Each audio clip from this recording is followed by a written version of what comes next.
มาสงค่า มาสงค่าพ่อแม่พี่น้องเขากูกดค่ะข้าวจากกูเมืองดีจังไหมค่ะออกมาลัดลองแกมปืนล็อกะปันพ่อแม่พี่น้องเขาในปีใหม่เฮง3 ปาก 81อันเท่าได้อยู่กับในเข้าตั้งปีนาใน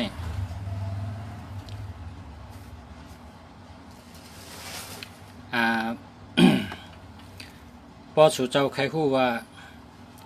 วานเมืองเด็กเป็นจังหือนี่ก็สู่เจ้าเอาปีเอ็งเกลียดป้องกันกูโตแบ่งเป็น2 ตอนให้แบ่งครึ่งกันโดยเอาตัวหน้ากลางมันนั่นอันในเปิดตัวเนื้อไปต่างกำผาสังว่าสุเจ้าตัวปุ่นตันในเมืองใต้เฮาในก็เอาเฮง3 ปาก 81ป้องกันกูโตได้13ป้องทางกำมีตัว4ความพอมันก็พอดีตัว4แบ่งเป็นครึ่งหนึ่งก็คือตัว2ป้องวันหน้ากลางเป็นตัว2ก็ลองการวันเมืองในเงาลายอันเตเกิด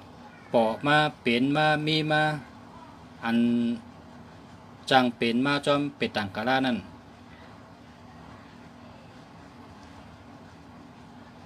ตั้งหมันแมนมันเก๋หนาเย้านะก็เปิดก้นกูปอกในเขาหยุ่มว่าเลินล้าว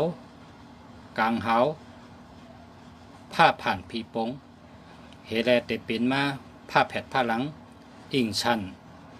นั้นก็ลองตึกต่อกันในมันก็เป็นจอมเมื่อกูปอกค่ะนะก้อยกาเมื่อเดียวในก้นตัวเดียวใน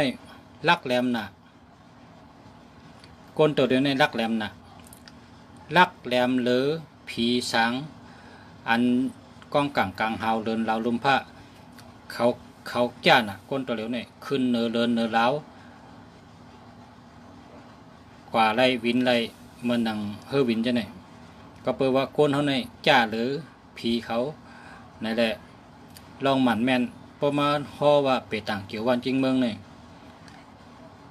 ห่ออะไรอยู่แต่ว่าเตเป็นเต้ห้า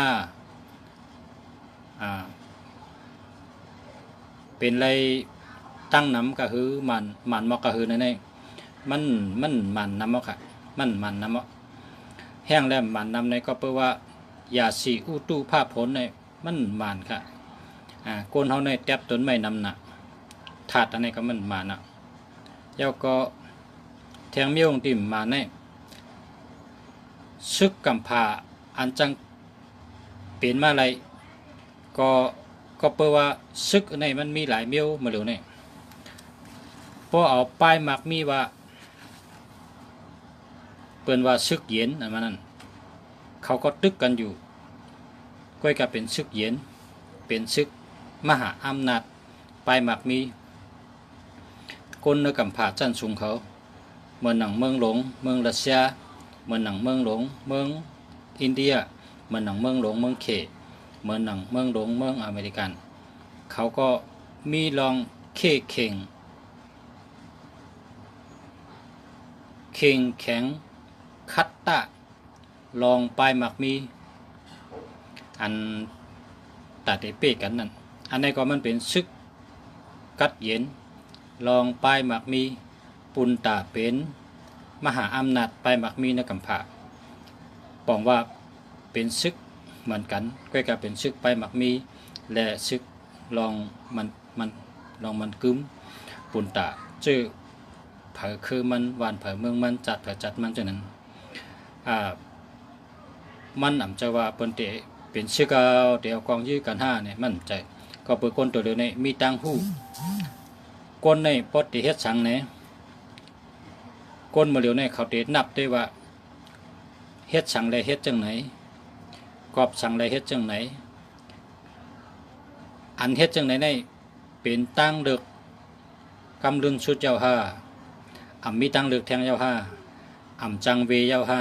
เวอ่ำและเจ้าห้ามีลายในลายเหลียวก็เจ้าห้าพอเฮ็ดซ้ำแต่ไรพรดีสังเฮาซ้ำมีพรดีสังเขาซ้ำมีพรดีสังตั้งสองไผ่ไผ่ไรอาโจไผ่ไรอาเมียดไผ่ไรลองดูซุ่มแต่ก็เปิ้นนำห้าแต่ก็เฮานำห้าไผ่เขานำห้าไผ่เฮานำห้าก็เปิดก้นตัวเดียวในลักแหลมนะเขานับเขาตอกเขาว่นมือเตเฮ็ดชังมือเตลาดชังในเขาว่นเขาทัดช่างดีงามน่ะก้นแก่ก้นแข็นนำหนาก้นลักแหลมนำหนาก็เปิดนั้นไปต่างบ้านเมืองในอย่าไปจะจับมันหู้ไว้ก็ดีอยู่อย่าไปปลาดว่าอ่ำลีในก็อย่าไปเจอตกปลาดว่าเลี้ยในก็อย่าไปจมอยู่มันอย่าไปจมจอมอย่าไปเจอเล็กจอมนะลองไปต่างบ้านเมืองนะ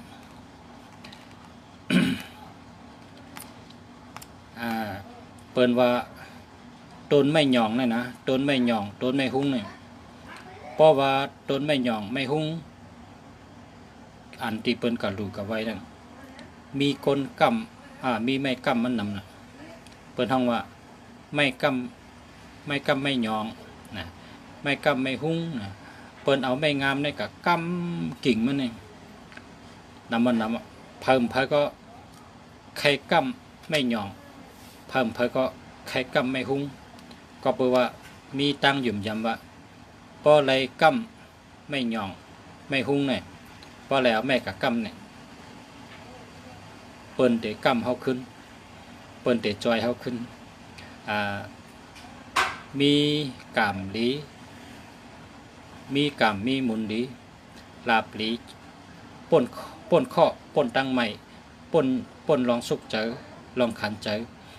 ก็เปิดมีตั้งหยุ่มยำจังนั้นแหละเพราะสู่เจ้ากะหันไม่หย่องไม่หุ้งตีอันถอดแมดในวัดในว่าหิมกองมูหิมเจ้าเมืองจังไงเพราะหันต้นไม่หย่องไม่หุ้งในสู่เจ้าตีหันไม่กำมันน้ำบ่นำนั่นน่ะอธิกเปมันปองว่าจังนั้นเพราะเป็นก้นหลงเพราะเป็นผู้อ่อนโหเพราะเป็นผู้นำเนี่ยเขาก็มีก้นปันอาจามอัญญาณเขาน้ำกูพายกูตังกูปายเหมือนหนังเขากะหันต้นไม่หย่องต้นไม่หุ้งอันกิ่งมันเติ้นกว่าเฮียก็มีคนเอาไม่งามกับกำนั่นน่ะเหมือนกันนะพายก็แค่กำไม่หย่องไม่หุ้งต้องเจอขุนนี่ก็เขามีเมตตานะขุนนี่นะขุนนี่เขามีเมตตาเขามีกุศลจัดก่อนวันหลังเขาเลยเฮ็ดไว้กุศลและเขาเลยมาเป็นก้นเนี่ยก็มาเป็นขุนก้นเพราะเขามาเป็นขุนก้นเนี่ยเมตตาก็น้ำอาจุนก็หลีก้นหักก็น้ำก้นจอยก็น้ำก้นกำแถมก็น้ำก้นอันกะเป็นไม่กำคือเขาปันอาจามปันตั้งหูเขาปันสัตติเขาก้นอันอยู่หิมเขาก็น้ำว่านำก้นอันอยู่จำเขานั่นซ้ำเป็นก้นแรดซ้ำเป็นก้นลักซ้ำเป็นก้นมีตั้งหูซ้ำเป็นก้นมีเป่งหยาซ้ำเป็นก้นหลีหลายเพราะว่าเฮ็ดชังแลเป็นจังนั้นเลยเนี่ยขุนเลยนะเขาหันก้นนำน่ะเขาเฮ็ดก่อก้นนำเพราะว่าหันก้นนำเพราะเฮ็ดก่อก้นนำเนี่ยเขาด้วยนาเปิ้นเขาคู่ว่าก็ในหยุ่มไรก็ในอ่ำหยุ่มไรก็ในเจอมันแก็บก็ในเจอมันสื่อก็ในอาจารย์มันดีก็ในอาจารย์มันดีก็ในเฮ็ดก็ดีก็ในเฮ็ดก็อ่ำดีก็ในเจอดีก็ในอ่ำดีเจอเขาหมอทัดสั่งให้เลยเก็บไว้เฮ็ดก็ไว้นะเหมือนจังหือเนี่ยว่าปนเล็กกดนะเปิ้นเอาเฮ็ดเคี้ยวนะปนเล็กกดเนี่ยเปิ้นเอาเฮ็ดเคี้ยวปอไม่กดเปิ้นซ้ำเอาเฮ็ดขอเนาะปอกนกดเนี่ยนะมันมีติเจอมัน นะก้นกดเนี่ยมีติดใจมันพอก้นกดช่ำเป็นก้นไก่เนี่ยคุณเขาเลยเอายอบใส่คอกมังปอกก็คุณเขาก็แทบคองเป็ดก็เปื่อแห้งอะไรคุณเขาก็แทบคองเป็ดเนี่ยก็เปื่อว่าป้อปล่อยไว้ในเมืองก้นเนี่ยก้นใจกดมันทำไก่เฮ็ดทางเนี่ยไก่เฮ็ดทางพิษและคุณเขาขั้นสุกสักกำเลยแทบตัดหมูตารามันนำก้นคุณเขาก็แทบคอมันเป็ดก้นใจกดจังไรว่าคุณเขาเนี่ยเขาอ่ำเฮ็ดก็ก้นใจกดเขาเฮ็ดก็ก้นใจหลีแต่ปีเขานั้นเป็นก้นหลีเป็นก้นมีน้ำกัดเป็นก้นมีสติวิริยะปิญญาตั้งหูน้ำตั้งหันกว้างใช่ไหมเป็นก้นปันตั้งหูเขานั่นน่ะก็เปิดจากนั้นแหละก้นขุนเนี่ยเขาเจ้ารักแหลมใจรักก็เหลวรักกันเป็นจุ้มรักกันเป็นหมู่เป็นจุ้มรักกันเป็นพงจังนั่นแต่ว่าพอถามว่าจู่กิ้งวันเมืองแต่เป็นฮือปีไหนเนี่ยก็ก่อนเมื่อเตแทบตัดนั่นเขาพออุบกันอ่ะพอเฮ็ดจังไหนจังเตลีห้าเนี่ยคนมีตังหูนำเฮจู้กันอำลีเขาทัดสางแล้วมันเป็นจอมนะมันเป็นจอมความเมื่อก่อนเป็นว่านกเนี่ยนะพอเตเฮ็ดทางเขาก็เลือกต้นไม้นะนกเนี่ยพอเขาเตเฮ็ดทางเตวางไข่พอเขาเตกักไข่ลูกไข่ล่างเขาเนี่ยเขาก็ต้ยต้นไม้ลีตาเขาเตเฮ็ดทางเฮียก็ไข่แล้วก็เลี้ยงดูเขาทำประโยชน์นกหลีเลือกต้นไม้เสเฮ็ดทางเนี่ยนะนกเนี่ยเขาเลือกกิ่งไม้เสเฮ็ดทางโกนเขาเนี่ยเจ็มขุนเจ็มนางเสื้ออันมีตั้งหูเนี่ยพอเขาเตกว่าเลือกปอเล่งเมเล่งเขากัดด้วยน้ำใจมันแบบพอเขาเตกัดจู้ก้นหลง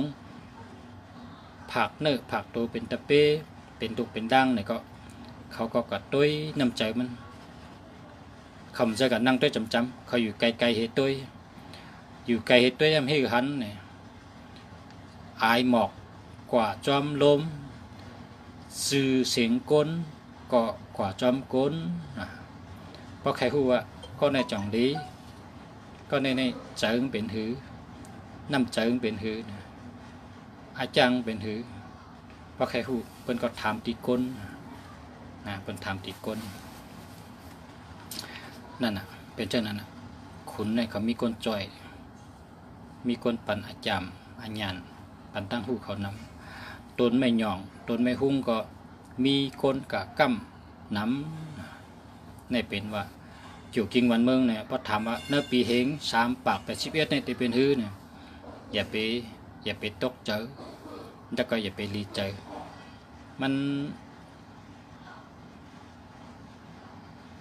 การซึกแต่เป็น5การสุกซักแต่เป็น5อำสุกซัก5ขึ้นใหญ่5เนี่ยก้นอันมีน้ำกัดมันน้ำตัวเดียวเนี่ยก้นมีตังหูน้ำเพราะว่าก้นมีตังหูน้ำเนี่ยเขานับด้วยว่าเฮ็ดซึกในมีพรดีสังพอตึกกันในไหลพรดีสังพอห้อมตึกกันพอเขาลัดต่อกันเขาเตมีพรดีสังพอเขาอยู่กัดอยู่เย็นเทคัดใจหาเงินคัดใจปกป้องวันเมืองปะเนี่ยคนเมืองก็เกี่ยวคนเมืองก็กัดเย็นทางห่างกว่ามาดอดเร็วข่าวเงาเกาหลีการกล้าการขายเกาหลีไปหมักมีเกาหลีพอไปหมักมีหลีไปปิ่งหยาก็เลยการเห็นดีหลอนก็เลยขึ้นห้องเห็นกูเมลนะป้อมตึกยี่กันเนี่ยมันก็หลีขึ้นมากูเมลคนเขาในมันอยู่ที่หลีเหอะไรอุบกันนั่นหลีเดือเปิลนะอุบแพหลีอันในลองวันเบื้องในนำนะเขาก็ป้อมมาอุบนำก็คืออุบอะไรกันนั่นเองก็เขาเตะอุบลองก้นก้อหนึ่งกับไหนก้นเขาเนี่ยเป็นก้นมาก้อหนึ่งอันนี้แต่ นาเฮิรนเผอนาเฮิรนมันโหนาเฮิรนปอเจ้าเฮิรนปอเจ้าเฮิรนแม่เจ้าเฮิรนพอเป็นแม่ห้างแม่ไม้เนี่ยก็เป็นโผเมียมันก็เป็นโหนาเฮิรนอันนี้ได้หลูฮูกุเกาะหลูฮูกุเกาะเนื้อเหง3 ปัก 81นี่เฮิรนหลังหนึ่งเพราะว่าเอาเกี่ยววานกิ้งเมืองมาตอกในปีในเขาตัวเฮิรนหลังหนึ่งเฮิรนอันเลยไหวหน้ากว่าตั้งออกเอาหลังเฮิรนมีตั้งตกเฮิรนนั่นน่ะเฮิรนอันไหวหน้ากะตั้งออกหลังเฮิรนมีตั้งตกเฮิรนหลังนั้นมีตั้งใหม่น้ำในปีในโกนอยู่เศร้าให้สติลองไปอยู่หลีพอไผ่ตั้งตกเฮิรนเฮิรนเฮาก็หลีสองไผ่ก็หลีผาเฮิรนก็หลีปะแตงก็หลีไผ่ตั้งตกเฮิรนสั่งว่ามันก่อยกว่าลู่กว่าปังกะหญ้าลมหลงกิ่งไม้ตกก้านใส่อันนั้นก็รู้แล้วเฮโลไรเม่จะไหนพอเป็นตั้งตกนะอย่าไปเมละเฮาปล่อยไว้จังนั้นเพราะว่ามันจังให้ถือค่าป้อมเมเพราะว่าไหนก็อย่าไปเจอคอนจอกนะอย่าไปเจอคอนจอกเฮาเจอล่าลือเฮาก็เอาเชือกมัดเอาค่ะเอาเชือกมัดสั่งว่าเฮิรนผู้เหลอเฮิรนก็เหลอแลไลเมไลต่อยจังตายค่ะคนเฮิรนจังตายตันตายก็ตายหูลองหูตั้งเย้าก็ตายเย้าค่ะจะว่าตายก็เร็วอาจารย์ถึงตายหลายก็หลายกำเร็วค่ะให้จังแลมันย่ามไรเม่มไรเนี่ยพอเอาเนื้อแกมปืนลอกาว่าในผีให้อยู่ภายตั้งตกค่ะในปีเฮง3 ปัก 81เนี่ยปีหน้าเขาจะอยู่กันเนี่ยในข้าวตั้งปีหนึ่งพอเป็นพศศาสนาพระเป็นเจ้าปนก็2 เฮง5 ปัก 62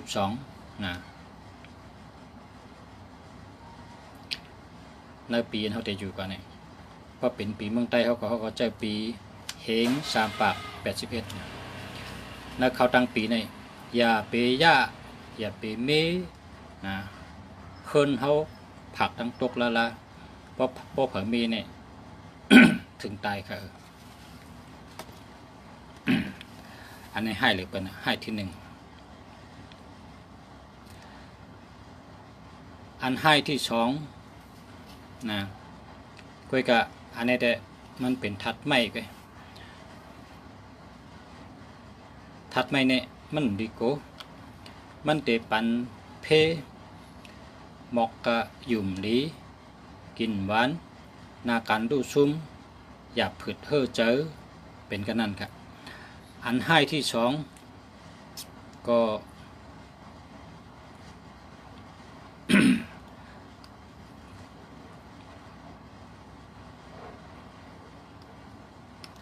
เจียงจานวันออกเป็นถัดตูลาว7เป็นถัดคำเจียงจานวันออกในสั่งว่าเลยย่าเฮิรนเลยเมเฮิรนก็ในจึงในปีเฮง3 ปัก 81เนี่ยนาการนั้นเฮ็ดอยู่นั่นแต่กึ่งกังตู้แล้วและกึ่งกังซุ่มเพราะเป็นพายุดีเนี่ยก็จะเป็นย่อกะหลักๆไล่อันมิวยามเป็นก็เป็นนี่ค่ะเจียงจานวันออกค่ะนะก็เป็นหมอกย่อกะแล้วก็เป็นลองรูดซุ่มลองหยาบเพื่อขันใจกันนั่น อันให้ที่ 3 นาตั้งจานซื่อๆอันนี้ก็เป็นลาวทัดไม่ครับได้3ลาวลองให้อันนี้อัมปอลิกูก็คือก็กะสังวาเลยยะเฮิรนเลยเมเฮิรนว่าไหนก็แต่มีลองอย่าผึดในการงานอันตึกเฮ็ดสร้างที่มีปัญหากันที่หักหลังกันที่กดต่อกันลิงกันแปดแลนกันกูมบันขึ้นฉะนั้นมีปัญหากันอันเป็นลาวให้นาทั้งจานกันเสียงจันวันตกลาวให้เลยตัวห้านะลาวให้เลยตัวห้าอันนี้ก็ดีโกลองลาวให้อันมีเสียงจันวันตกเพราะว่าเลยไม่เฮิรนเพราะไหนจึงเพราะอย่าลดเลยอย่าปีเมแล้วละช่างว่าเลยไม่แม่นเนี่ยก็เป็นลองจังรูจังซุ่มลองการอันตึกเฮ็ดตึกสร้างอันตึกการงานเขาตึกกะอะไรดีๆอยู่เพราะเขาเลยมีเฮิรนเนี่ยกึ่งกั้งเอาการงานเขากึดกะลองกล้าขายเขากึดกะลองการเงินเขาขัดเฮียก็ตึดโหตุลูทางเป็นเช่นนั้นก็เพราะฉะนั้นมันดีเมนะมันดีเมกำในเชิงเมื่อที่ตั้งตกในให้เลยเปิ่นดาดเอาเนาะตั้งตกในให้เลยเปิ่นดีเมเสียพอเลยยาตั้งตกพอเลยเมเนี่ยถึงตายกำในเชิงของวันตกลาวเก่านะลาวเก่าลาวถัดไพ่ลูใกล้ไหวพระสั่งว่าอะไรมีระยะทั้งในก็ให้ขึ้นลูซอมพระปางยานสังขารมากับช่อมฉะนั้นก็ได้ขึ้นดีขึ้นหนุก็เปิดว่าเป็นเหลาตัวเก่าในเป็นถัดไพ่เป็นถัดเก่าในตัวแตนพระเป็นเจ้าเนาะแล้วก็เหลาไรเหลาลองให้สี่เหลาถัดไม่อยู่ตั้งห้องซื่อๆนะอันในตั้งห้องตั้งจันเหมือนกันนะก็คือ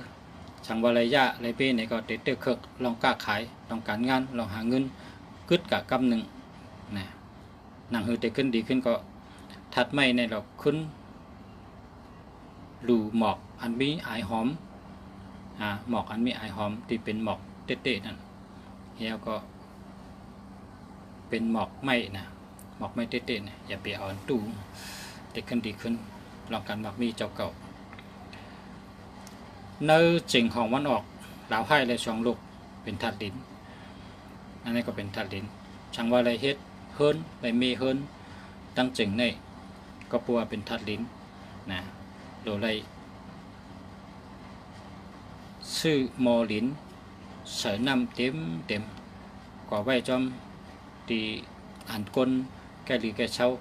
ให้อะไรหลุน้ำมันแต่ขึ้นดีขึ้นนะขึ้นดีขึ้นในการไปบอกมีอันตึกเฮ็ดตึกสั่งตั้งออกถัดค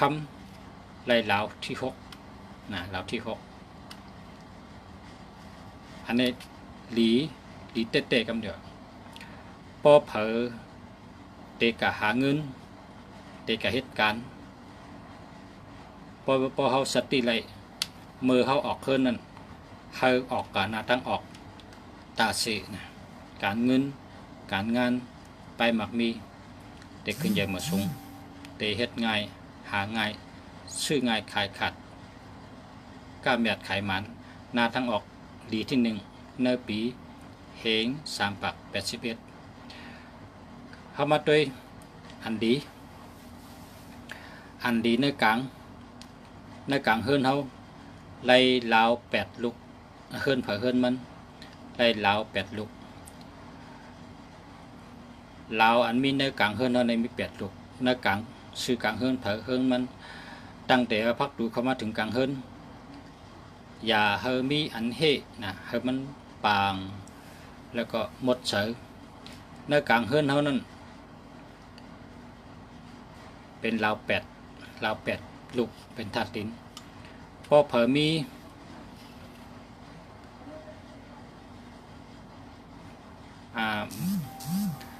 เนื้อกลางเฮิรนที่เขาอยู่เศร้านั่นพอเผอมีเมียวอันเป็นลิ้นนั่น อันเป็นดินปันมามันนัง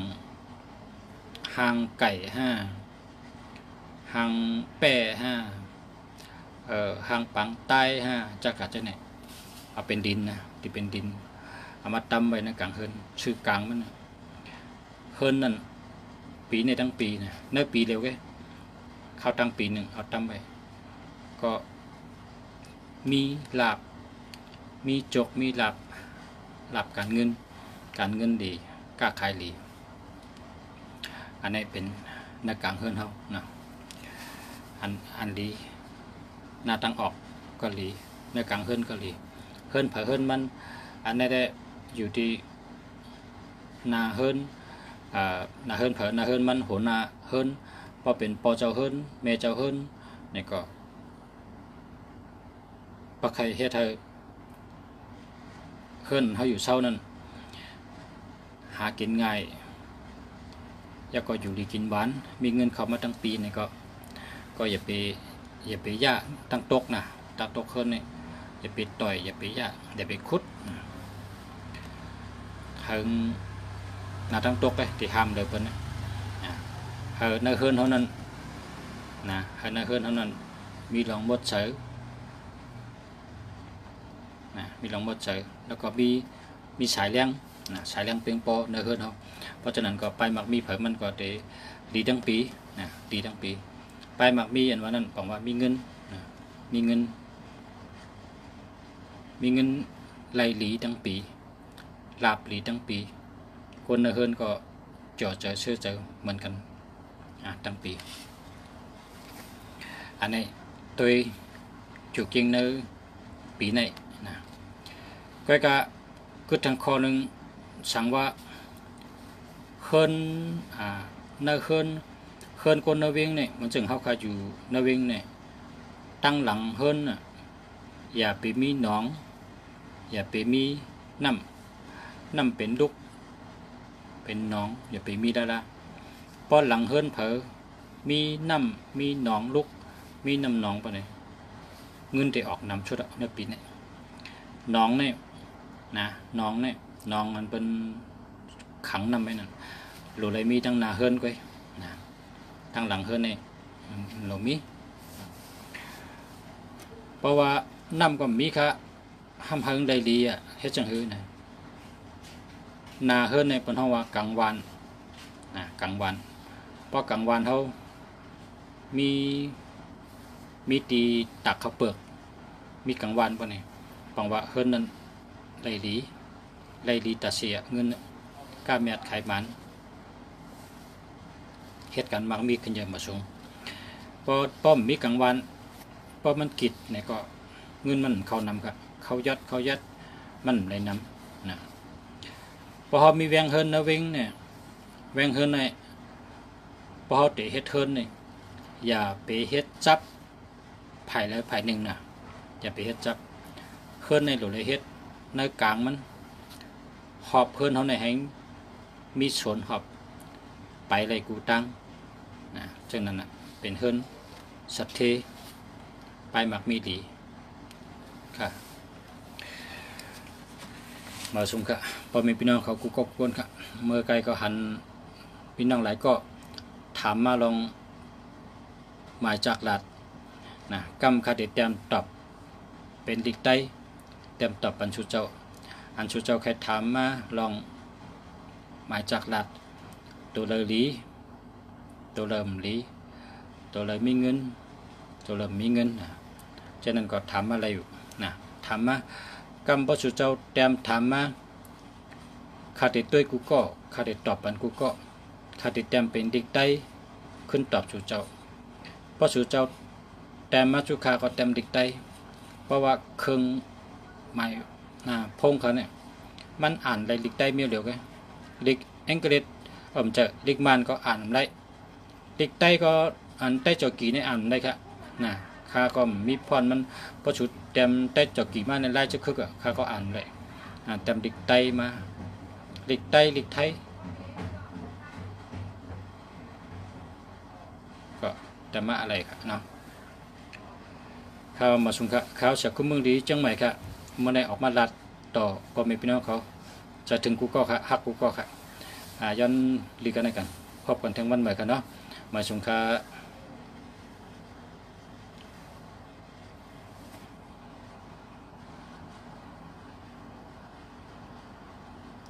ยินชมค่ะขอบใจค่ะที่กดหัวใจมาขอบใจนำค่ะขอบคุณค่ะยินชมค่ะขอบใจค่ะ